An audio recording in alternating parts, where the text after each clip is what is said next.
I guess, Mr. Chairman, that sounds kind of good. I've got to be somewhere 11:30, so this will be pretty quick. We've been talking about, okay, Mr. Werfel, you're talking about synthesizing information, I think, on a micro level. As an accountant, I'm always trying to tie things out on a macro level, trying to understand this $3,800 billion a year entity here. When you take a look at CBO different baselines, when you take a look, and I actually use the budget documents from OMB, because to me that, with all the historical tables, that gives me the best information.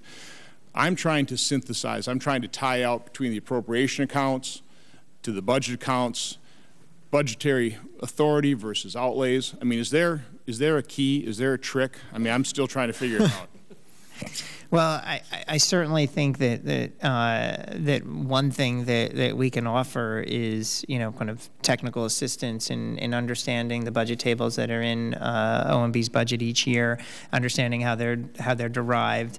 But you're zeroing in on the issue that we've been discussing, which is in some places that ticking and tying can be done very effectively, and in other cases there are definitional challenges in linking things. So as an example, you know, we have these, you know, you take every line of every appropriation account, we convert that information into our accounting system, and for a variety of reasons, and we probably don't have time to go through them all there, it's not a one-for-one proposition.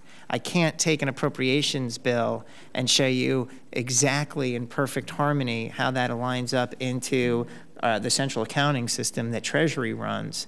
What I can do is produce information to you out of that central accounting system, and it's highly relevant. But it might not, and it might answer 9 out of 10 of your questions. But if one of your questions is, I want to know exactly what the outlay rate is for this line item in the appropriations bill, we might have to do some work in terms of figuring out which accounts this money went into, and then do some more work to figure out what the outlays are on that account. And so it comes back to there not being a one-to-one. But one thing I think that's important here, and it's been my reflection, maybe 9 out of 10 is a little bit of an exaggeration, maybe it's more like 8 out of 10. Very often our systems, as heterogeneous as they are, can answer the question. Sometimes instantly, sometimes with some work.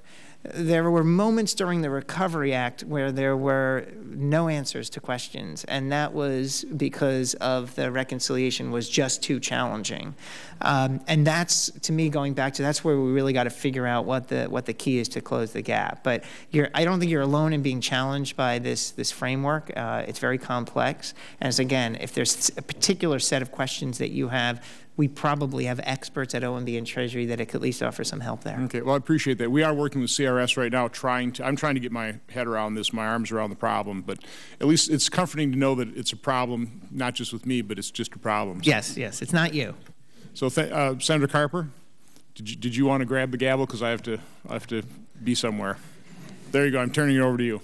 Thank you very much. You're good to do that. I just want to say, Senator Johnson, I don't always get to come to these hearings, but you are, as Senator, as the chairman has noted, a faithful attender and a faithful participant, and I certainly commend you for that. I have a lot to learn. Well, we all do. We all do.